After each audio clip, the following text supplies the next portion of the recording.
All right, we are live. Something real quick. Then we'll get started.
Hey, Alan, what's going on?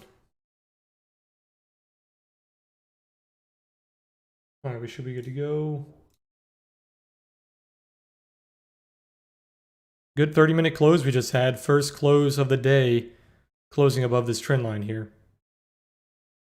Kind of playing out a very small bull div on the 30-minute. Bouncing off the POC as well. Pretty close to the value area high. I think SPY is actually... Yeah, SPY is on the value area high. So SPY looks pretty good here, not to be honest. 30-minute pivot came in on SPY as well.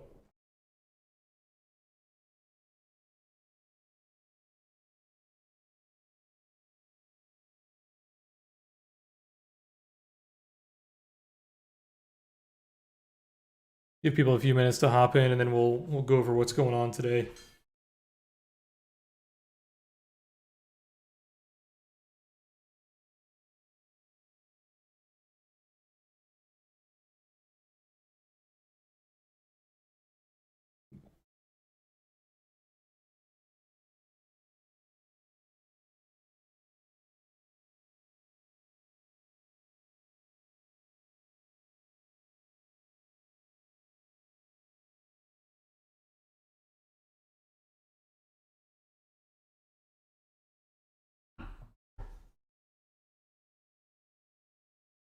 Hey, Beezer. What's going on, Alan? We got two Allens in here. Alan A and Alan B.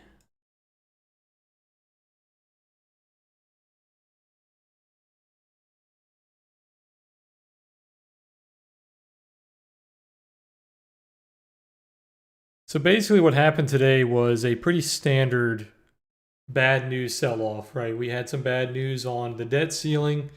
They did not raise the debt ceiling as they anticipated. It got rejected.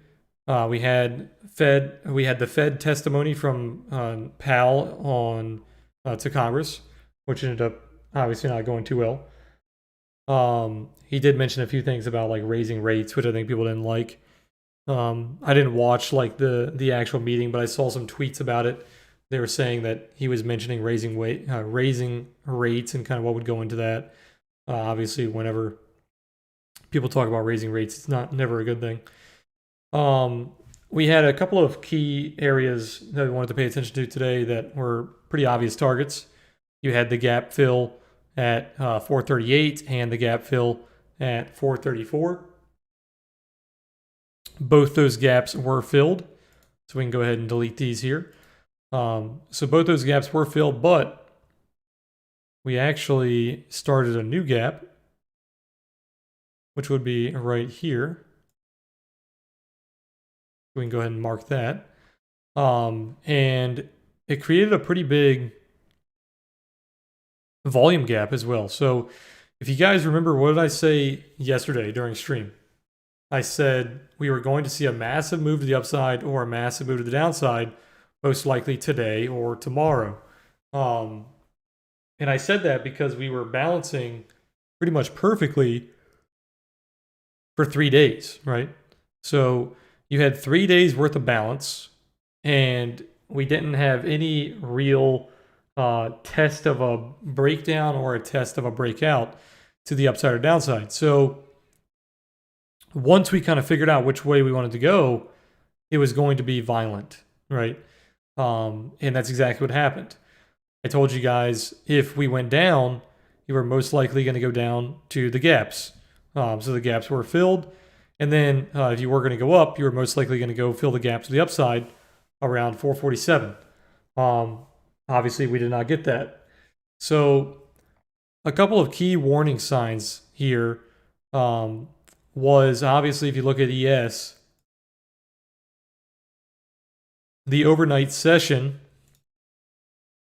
kind of went sideways here for a little bit, but then it popped up and retested the monthly VWAP kind of around 41.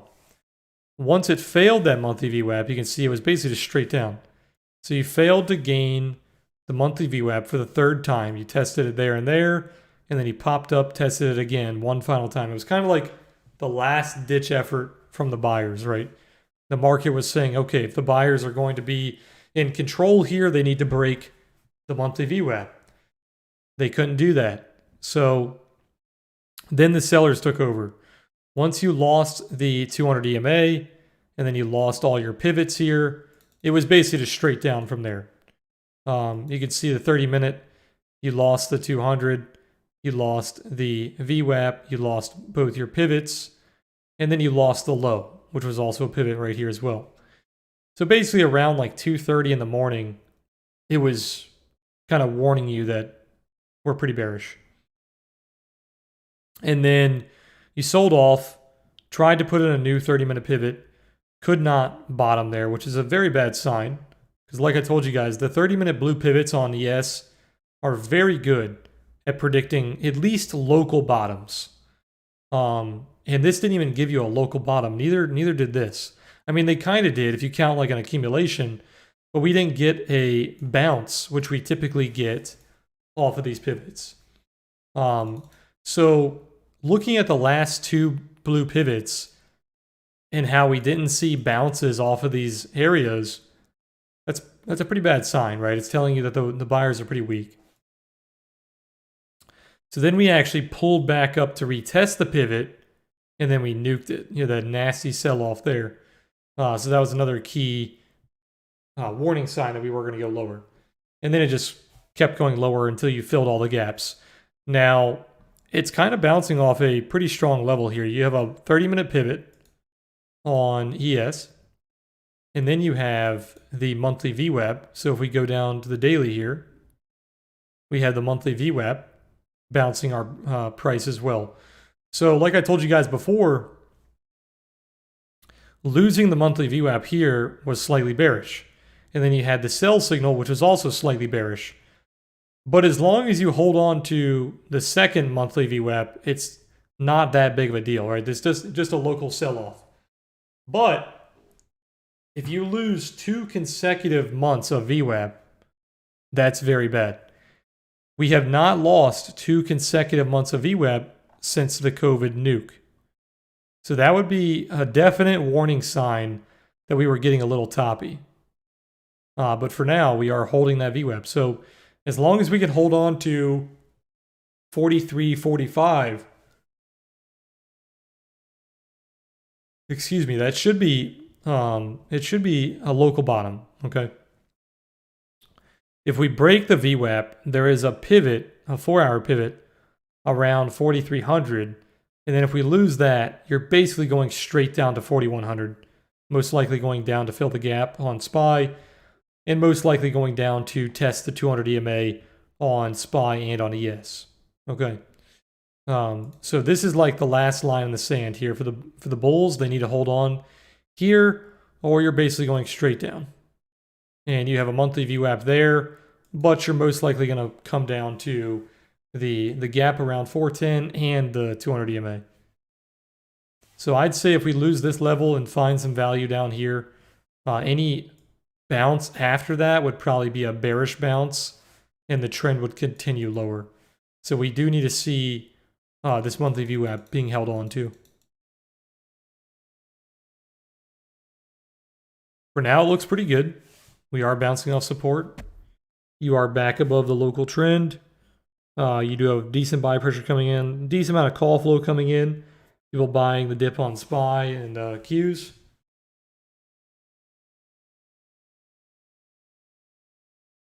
So it shouldn't be too awful. Hey, Sarish, Slayer, Nahal, Leon, what's going on, guys? Leon said Evergrande news back in the new. Yeah, back in the news. Yeah, that's going to be going on for some time. I don't think today had really anything to do with Evergrande. It might have helped out a little bit, but I think it was mainly because of the vote and because of JP testifying. This week is pretty brutal. If you guys haven't looked at the calendar, this week is pretty brutal. We had 4 Fed talks today. We had, 3 yesterday. And tomorrow we have another, we have Powell talking at 11:45, another Fed member talking at 2. What else do we have? That's it for US. And then Thursday, we have GDP quarter over quarter, unemployment, GDP price index, Chicago PMI. We have another Fed talk. We have natural gas storage, which should be pretty big because natural gas has been pumping. We have another Fed talk, and then that's it. It's ridiculous, right? This week is just absolutely ridiculous. And then Friday, we have PCE. We have personal income. That's usually not too big. And then we have ISM manufacturing PMI. That's pretty big. And then everything else is kind of small. So the biggest day coming up is Thursday. But the calendar is not usually this brutal. We don't normally have this many talks in 1 week. So that's definitely not helping.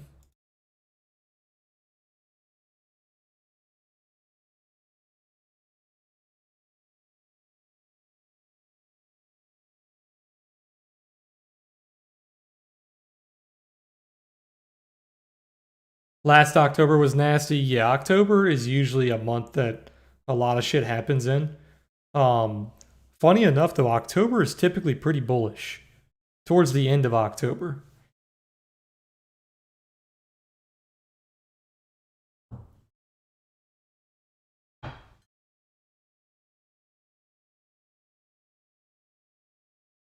October is like half and half. It's pretty choppy the first 2 weeks, then it's pretty bullish, typically the last 2 weeks.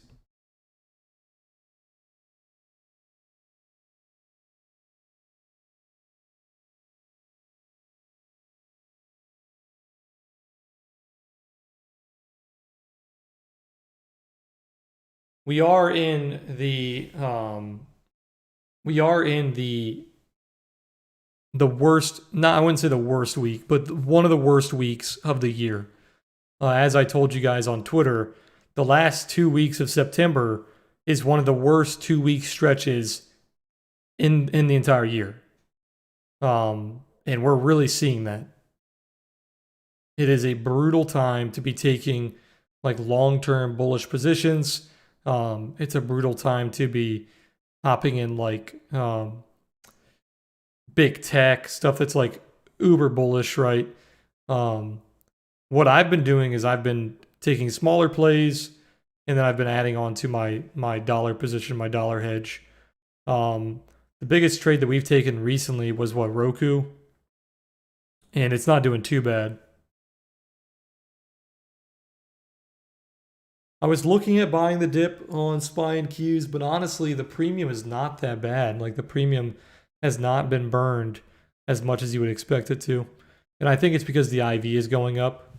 So you have the delta bringing it down, but the IV is holding it kind of where it is. But yeah, the last 2 weeks of September are typically pretty bad. The first 2 weeks of October, sorry, I had October backwards. The first 2 weeks of October are typically pretty good. And then the second to last week of October is very bad, one of the worst weeks of the year. And then the end of October going into November is very bullish. November is the best month of the year.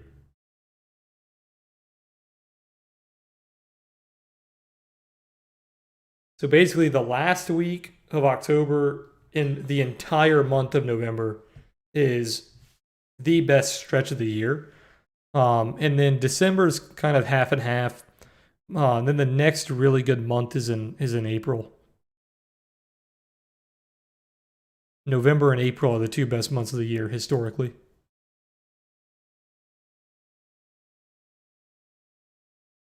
Now, it doesn't mean it has to follow exactly the way it always has, especially because of COVID, right? COVID's going to make things a little different.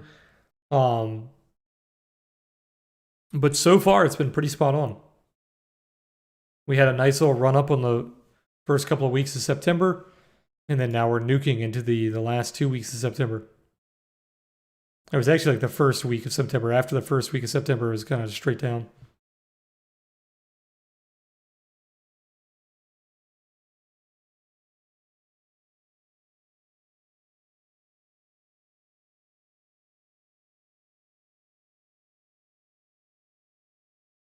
Crypto seems exposed to the Evergrande thing.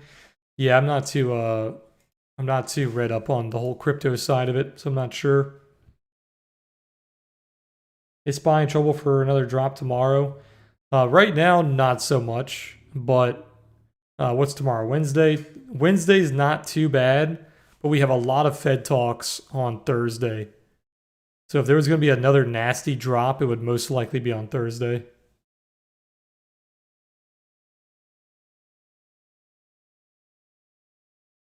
Is it possible for SPY to drop to the 200? I believe it is, honestly. I believe SPY is going to test the 200 fairly soon. So I definitely would have some kind of hedge or some kind of bearish exposure because we have not tested the 200 EMA in a very long time. And if you look at a graph where it tells you, like, on average how many days it takes for us to test the 200 EMA, it's typically a few times a year. So every 120 days or so, right? You typically test it 2 to 3 times a year. We have not tested it since June of 2020. So over a year, we have not tested the 200 EMA. We almost tested it in October, but not so much. The last time price physically touched the 200 EMA was over a year ago, and that is highly unusual. So us pulling back to the 200 EMA is highly probable at this point. And the longer we go on without testing the 200 EMA, the more probable it becomes.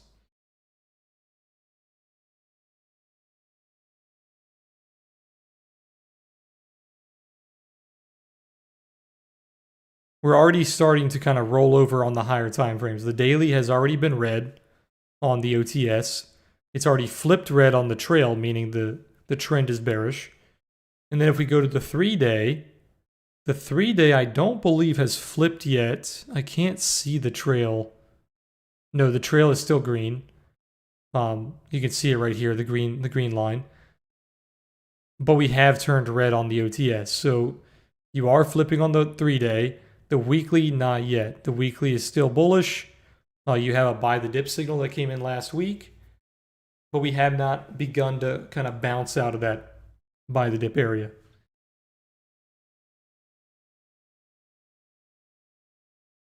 The problem with the weekly on ES is it doesn't really give you great warnings. Most of the weekly drops are very violent. Like, as you can see, these drops are very violent. Very rarely are they like slow rollover tops. Like, we had a rollover top in 2015, but most of the other ones are very violent. As you can see, they just like completely shift. They go from being in an uptrend to just nuking into a downtrend.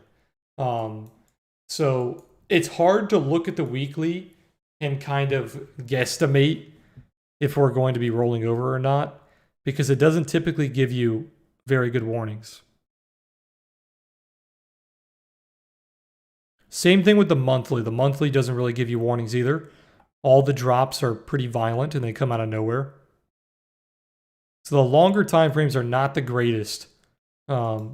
Typically, like the daily and the 3-day are better at seeing the potential tops. To put it into perspective, we have not lost or flipped the 3-day trail on ES since May of 2020. And we are getting ready to lose it, and we're getting ready to flip it as well. So this is the first time in over a year that we have shown any sign of long-term weakness. And like I said the other day about the debt ceiling thing, it's kind of a bad narrative where people are like panicking about the debt ceiling and they're panic selling because they think the US is going to default on their loans and blah blah blah. Historically, that's not true in any way, right? Like, every single time the US runs into the debt ceiling, they raise the debt ceiling, right? So, and every single time we do that, they try to panic and make it seem like, oh, we're not going to raise it this time. This is the time that it's not going to be raised, and we're going to go straight down, right?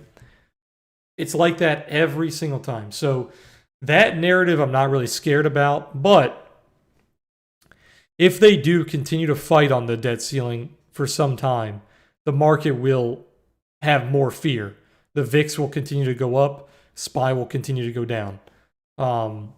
But you have like a 99.9% chance that they will raise the debt ceiling because they always do. So I wouldn't use that narrative as like the main narrative that we're going to go straight down to like 4,000. But the longer it takes, the bloodier it will get.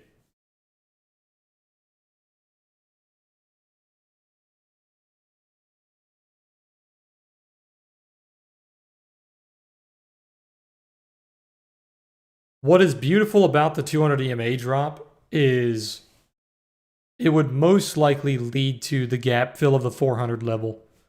The 200 EMA is protecting the 400 level for now, but the gap fill at 400, or the gap at 400, excuse me, is the only remaining gap that is open on ES. In the entire history of ES, it's the only gap. So if we did want to go down to the 200 EMA, I don't think it would stop there. I think it would go down to 400. Which would be pretty brutal. That would be 8% from here, which would be 12% from the all-time high.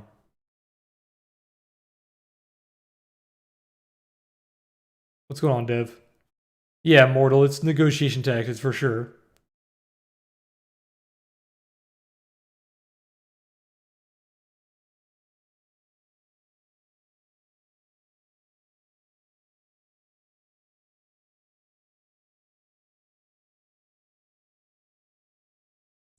Looks like a bulldog here on ES as long as you hold here.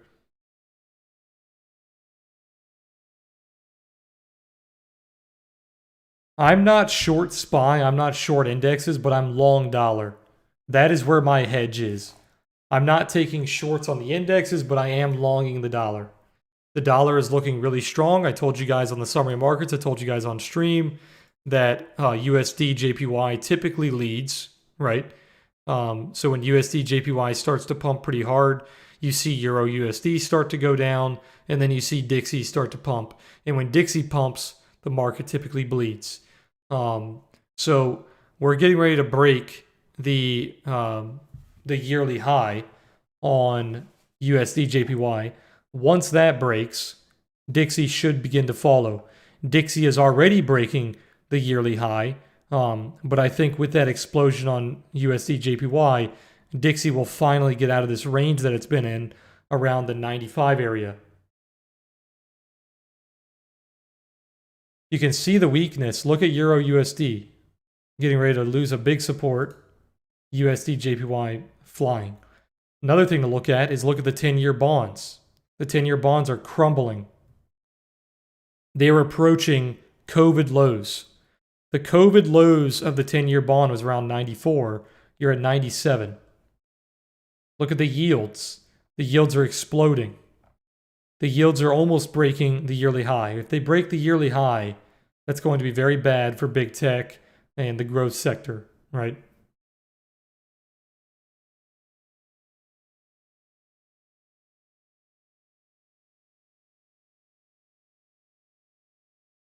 '20-year yields as well. The 10-year yield and the 20-year yield are ripping.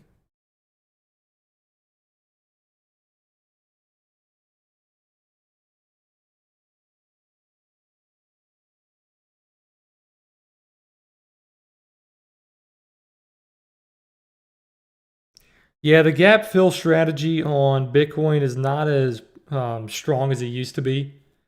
So gaps around like 10,000, they don't mean anything to me. I don't think the market is paying attention to those gaps. The only gaps I think the market is paying attention to on Bitcoin is the local gaps, right? The little weekend gaps that we put in, they are typically filled. But any major gap that is below the 2018, 2020 highs, I don't think those gaps really matter. Now, we do have a gap at like 23, a gap at 18. We've got a gap at 32. These gaps are a little more worrying. Like, I think if anything, we'd fill the 32 gap, but going all the way down to 18, I don't see that happening. We would have to go into a multi-year bear market for us to see 18,000.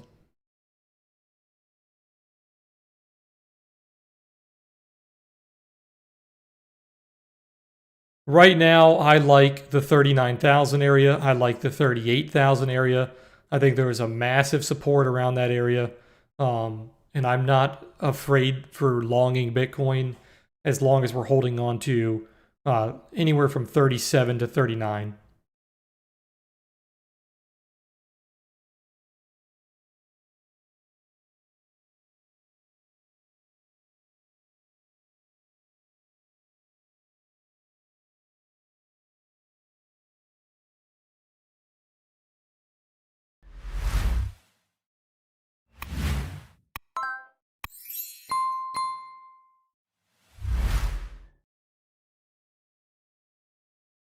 The gaps would influence tanking. Yeah, it's kind of like the same thing with SPY, where people know the gaps are there.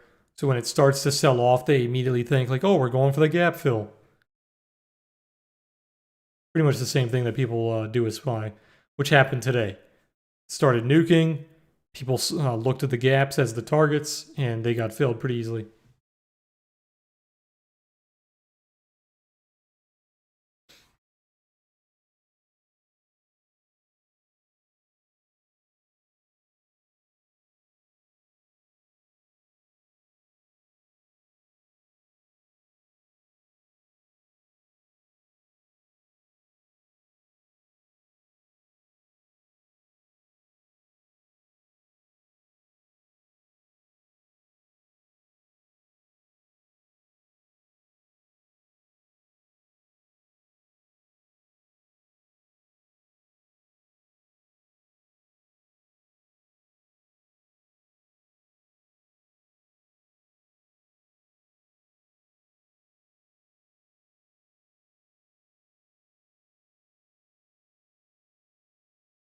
Hey, Soren.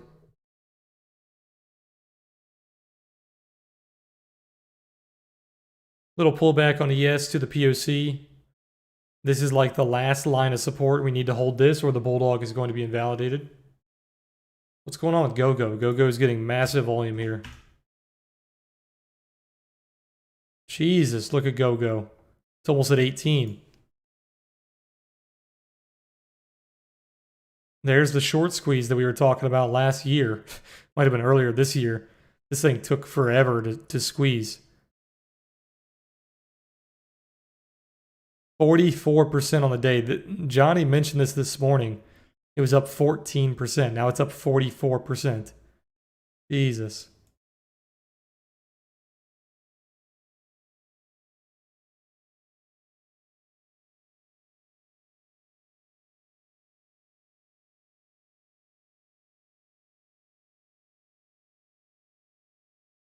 Yeah, Rex, that's the problem with the bears on things like SPY and ES or SPY and Qs.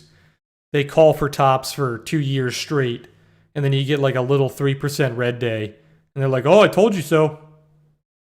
I told you we were topping."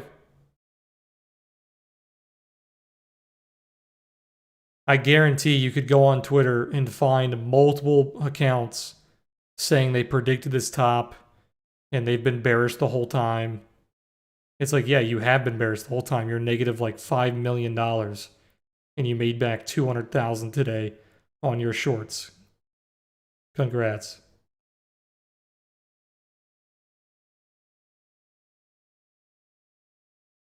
Their puts are down like 99%. They make back like 2% on a 3% red day on SPY. They think they're the king of the world. SPY is historically nearly impossible to short. And that's coming from someone who likes shorting. I'm short biased. I'm not short biased on equities, but I made most of my money shorting on Bitcoin and crypto. And I think that shorting is a lot easier than longing. I think getting your targets and getting validated is much easier on shorting. But shorting on the U.S. economy, the indexes, I guess you would say, is nearly impossible.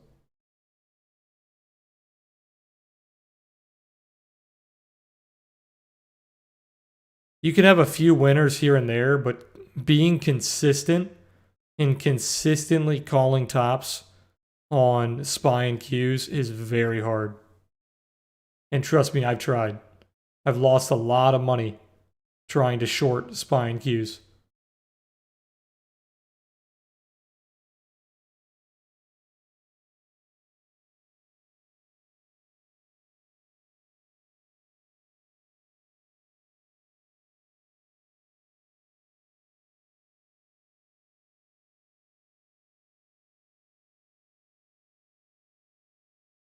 Yeah, exactly, Dev.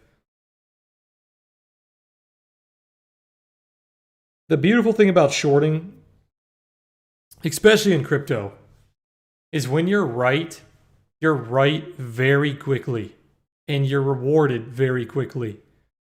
Like if you short and you actually did predict a top, it melts, it bleeds out so fast.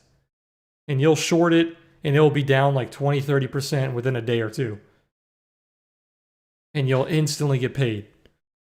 Because people panic sell much faster than they panic buy, right? Fear is the strongest emotion in the human body. Fear is stronger than greed. So when people are fearful and people begin to panic sell and you're shorting, you're just getting paid super quickly.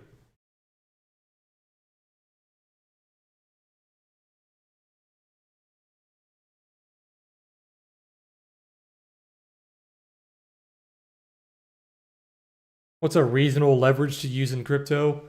I think the best money making leverage is around 3 to 5x. I think if you consistently stay around 3 to 5x and you're using really good risk management, it is a healthy leverage that you can build up accounts. Once you start going over 5x, you're just asking to get wrecked.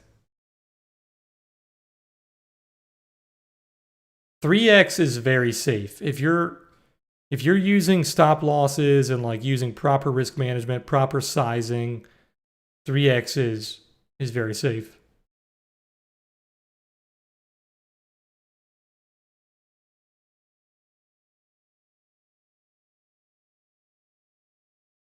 My thoughts on ES today are it was brutal, but it's finding a lot of support.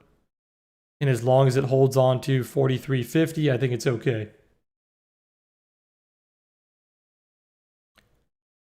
The problem is we have a lot of different economic reports this week, and we have a lot of different Fed talks this week. So the technicals are not going to matter as much.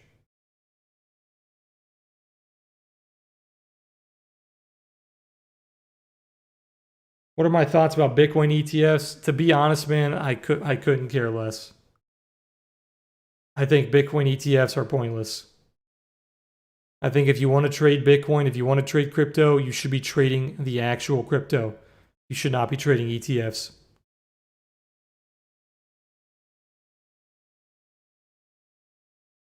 And having derivatives that are locked into a 9:30 a.m. to 4 p.m. time frame on an asset that's 24/7 is just not something that I would be interested in as an investor. That is very dangerous. And I understand the thought process behind ETFs, like for crypto. It's so that people who have retirement accounts and people who have big funds, they can invest in them a lot easier, and it's regulated to a much higher degree.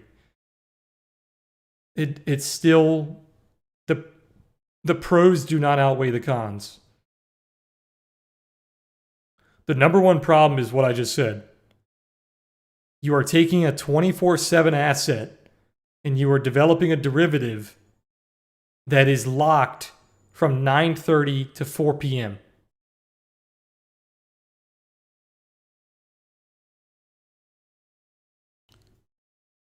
Your trading window of that 24/7 asset is what? About a quarter of the actual trading time? So no thanks. I have never invested in a crypto ETF. I don't think I ever will.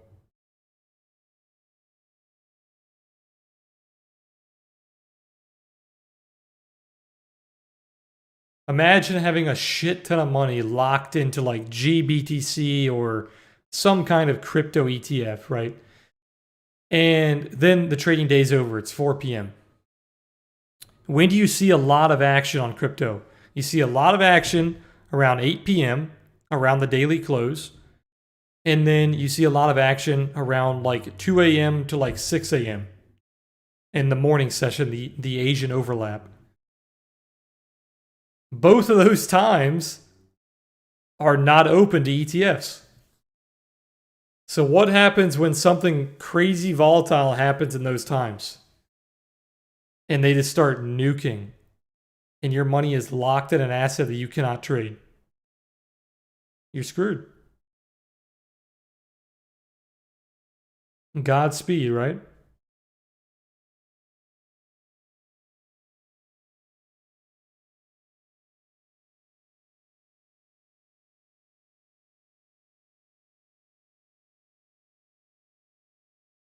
Yeah, the London Open, the Asian overlap. When the Asian market and the London market overlap, you get a lot of volume on crypto. You have a lot of neckbeards in the US that stay up all night to trade that time of day. So you have the US people trading, you have the London people trading, you have the Asian people trading.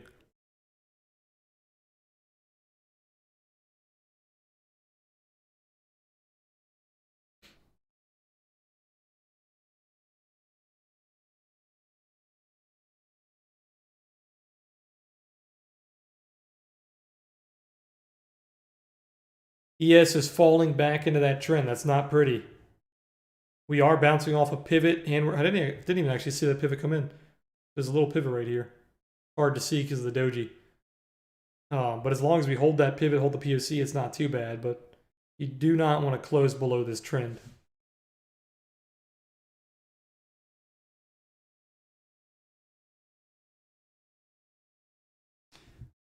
James, I think gold and silver is a dog shit asset to trade right now, to be honest.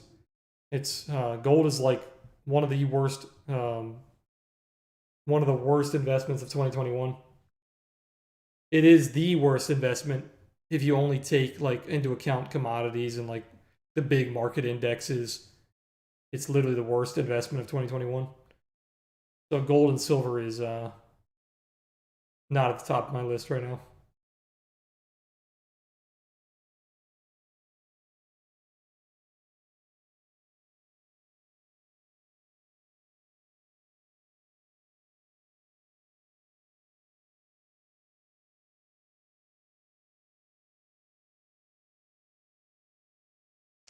Yeah, Rex, energy is where it's at. You're spot on, man. And it really pains me that I didn't get filled on my XLE trade because we would be so green on that already. We'd be close to max profit, I think. In what, 3 days?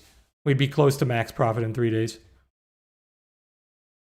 We tried to take this little breakout trade here on September 23rd. I missed my fill by like less than 10 cents on the options contract.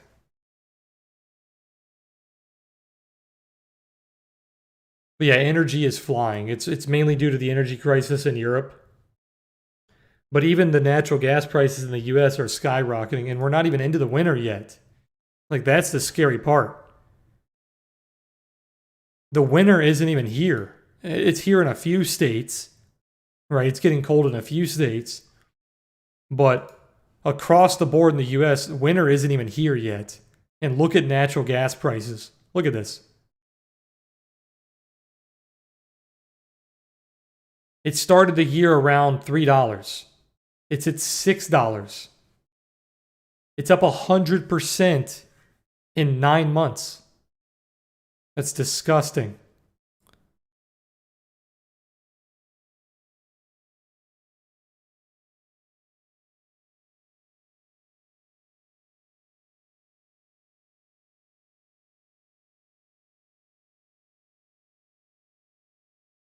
Thankfully, my house is all electric, but it's affecting the entire supply chain. So electricity prices are going to go up either way.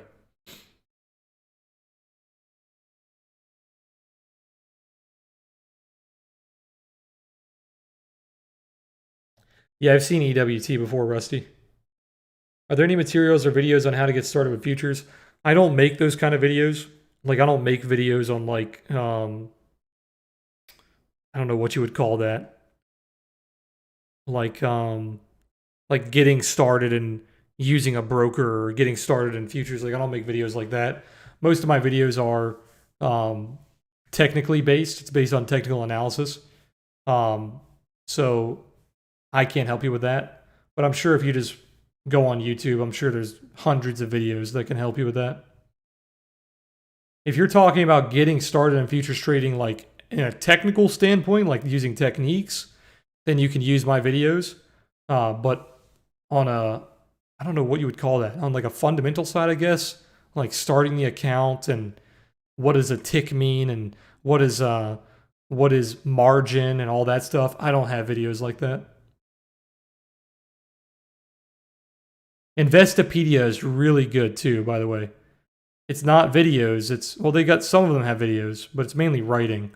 But if you go to Investopedia, they're really good for that sort of thing.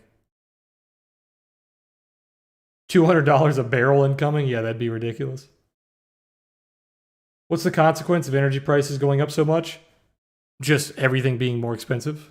That involves the supply chain of natural gas or oil, which is pretty much the entire world economy. Think about how every single good is transported to its destination. It requires gas and oil, right? Like these commodities. So, in natural gas, guys, it's not like gasoline. It's not like going to fill your car up at the gas station. But when natural gas and oil continue to rise, basically the entire goods transportation supply chain, the prices continue to rise.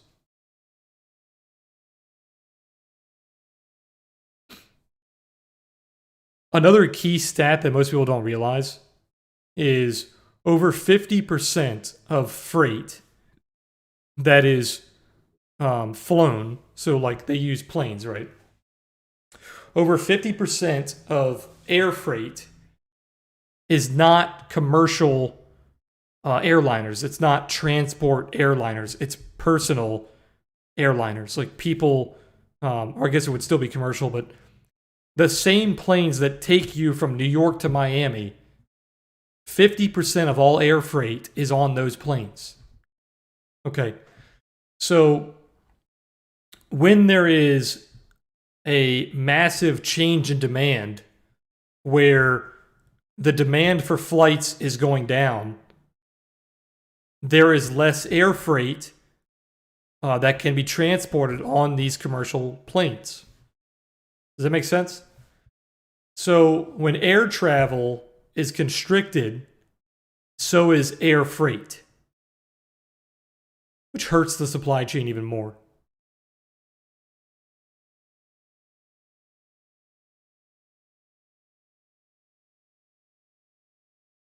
What do I trade ES on? I trade ES on Tastyworks. Tastyworks is my broker for futures and options.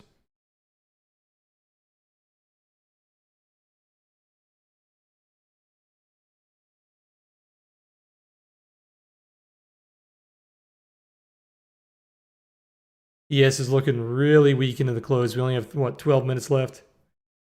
Not looking too good here. Yeah, I think the main reason natural gas is going up is because of what's going on in Europe, not so much what's going on in the US.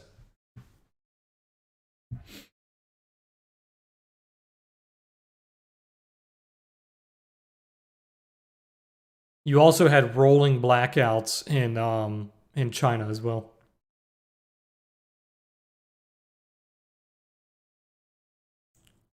Do I have any European viewers in here that have had like massive spikes in your utility bills?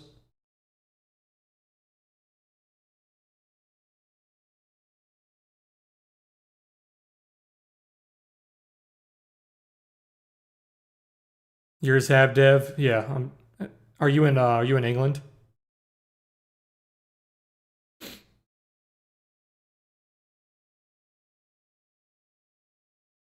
You're in the UK. We don't have any fuel. Yeah. I heard it's gotten so bad that they issued a national emergency and they have the military coming out to try to help the supply chains.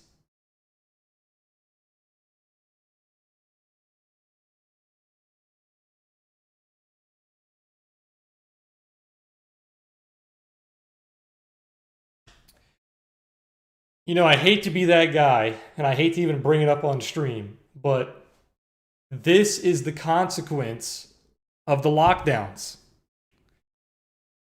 Everyone assumed that the lockdowns would not have a massive consequence on the world economy and that it would bounce back rather quickly, right? We would just go back to pre-COVID, just pre-COVID, like just pre-COVID everything, right?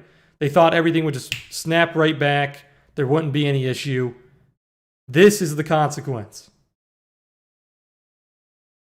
The longer the lockdowns stayed in effect, and the longer that we had all these different regulations, if you will, stopping travel from country to country, this is the consequence. This is what the world gets. I'm not saying it was a right or wrong thing. I'm just saying it's cause and effect. The cause is the global lockdown. The effect is the worldwide energy shortage. It's one of those things, it's like, what the fuck did you think was going to happen?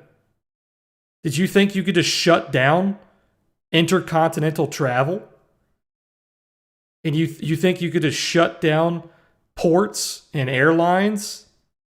And you thought that there was going to be no consequence to that?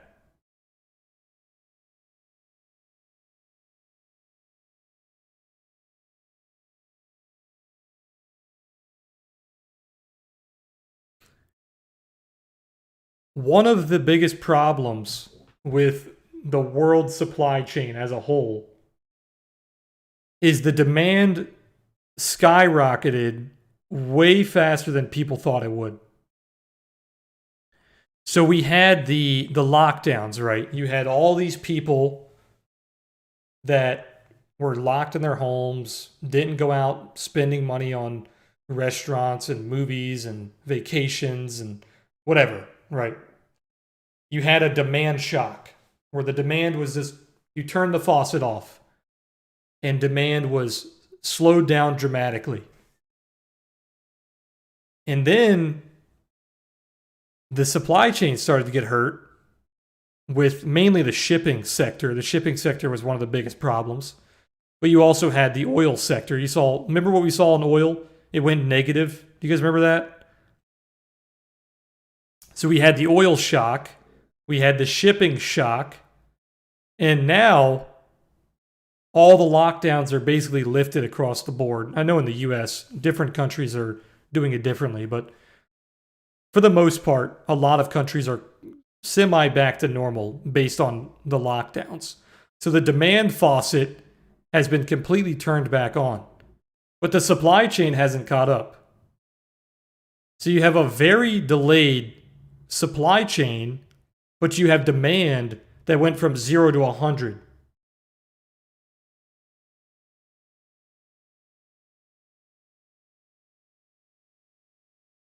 One of the biggest issues in the entire supply chain, just as a whole, like the entire world logistics, is the chip shortage. And I know you guys have probably heard about that from the beginning. The chip shortage is one of the biggest issues because those chips are needed in almost fucking everything in the supply chain. So if they really wanted to get the supply chain back to where it needs to be, they need to fix the chip shortage. Number one. That's the number one thing that needs to be fixed.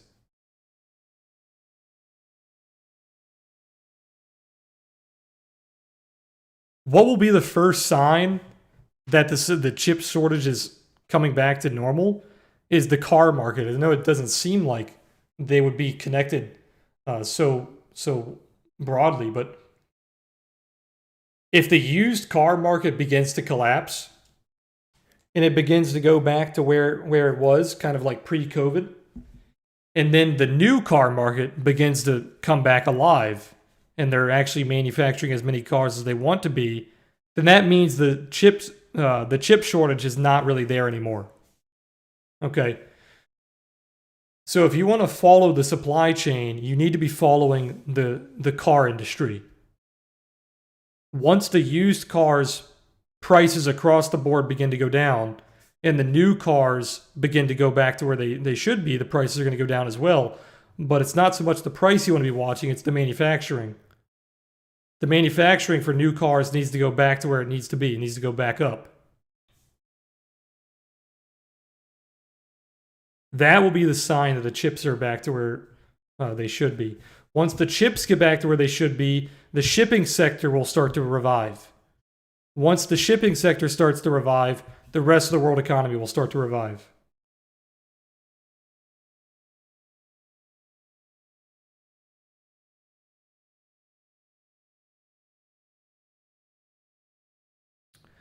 I didn't know that, Alan. He said it's due to the lack of rain in Taiwan. They need super pure water to clean the chips between stages. And there's been a huge drought in Taiwan that's making it difficult to manufacture. Yeah, I'm not too familiar with what's causing the chip shortage.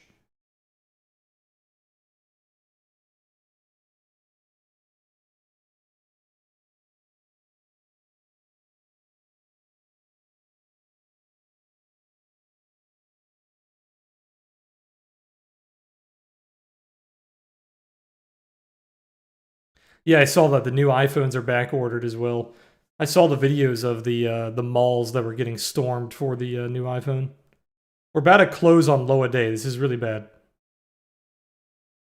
Yeah, lack of workers plays a part 100%. Yeah, the lack of workers. So think about it this way. So the shipping industry, pretty much every single ship that can possibly be chartered for shipping goods is being chartered. Okay. That's one of the main issues. But the other issues is the actual docks that these ships are going to are not manned to the point where they can easily offload these ships and get them back out to sea. And then you have ports being completely closed 100% due to COVID. There's been multiple ports in China that have been completely closed due to a COVID outbreak. Some of the biggest ports in the world, in the entire world, are being completely shut down because of a COVID outbreak. Okay. And then you have a container shortage. We don't even have enough containers in the world to ship the goods that we need to ship. So you have certain ships that are not even full on containers traveling around the world. It's actually insane what we're seeing. There should be documentaries done on what's going on in the supply chain in COVID.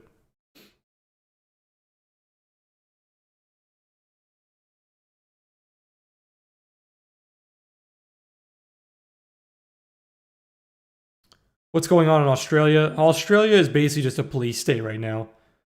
Their lockdowns have gotten to the point where they're just basically a police state.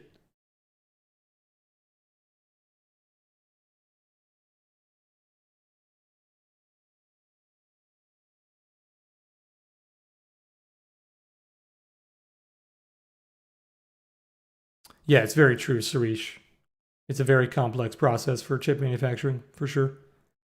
Mortal said Brazil went through a flood and a drought that's causing food shortages too. What's funny is during this whole chip shortage, AMD was pumping. We just started nuking today because the whole market was nuking. We had a nice little pump there yesterday. I believe Micron was doing pretty good too, wasn't it? Was it Micron? It was another one of the chip manufacturers. Oh, it was Nvidia. They were doing pretty good for a while. Now they're finally pulling back. How's TSM doing?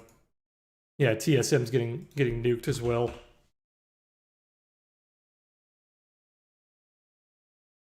SMH is a good ETF to watch if you like watching the semiconductors.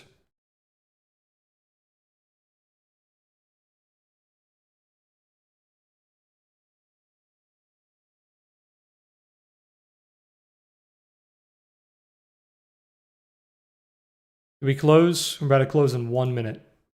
And we are closing pretty damn bad. 2% red on ES, almost 3% on NASDAQ. We're closing towards the lower day. Pretty bad.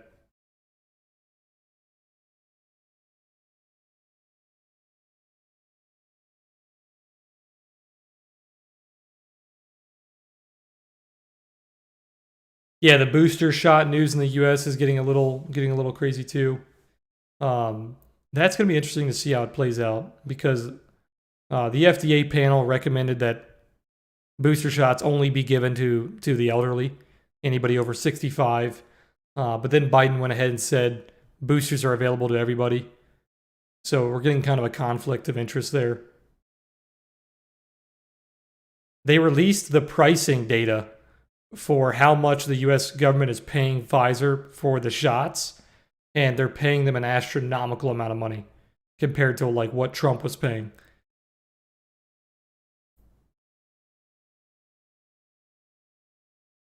People, like the everyday person, they're like, "Oh, the shots are free." The shots are not free. Your taxes are paying for the shots. Pfizer is generating billions and billions and billions of recurring revenue from the vaccines. Pfizer is getting paid fat. It's like the best thing they've ever done in the history of their company. And people don't see that because they think, oh, the vaccine's free.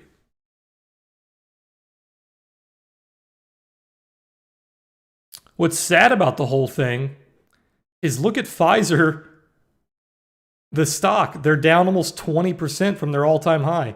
How are you down 20% from your all time high when you're generating nonstop billions with a B in revenue as a recurring basis, too? It's crazy.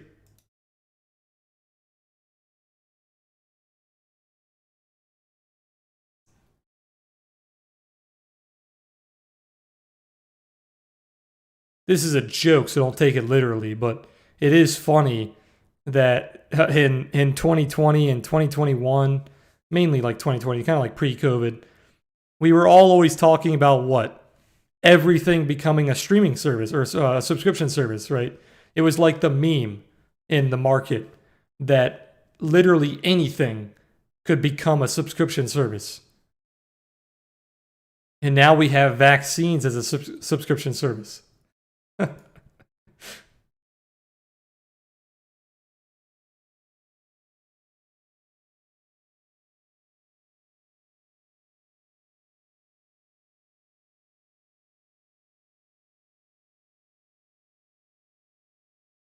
all right, guys, I'll leave you on that note. Today was pretty brutal. I didn't add anything to the watch list. I didn't see any names across our scanners that really looked worthy to be added. I'll take a look at our watch list that we currently have. If there are any updates that need to be made, I will be putting them in the analysis channel. So keep an eye on that. I'll let you guys know if any of those names on our watch list are kind of being invalidated, or if they're losing their major support.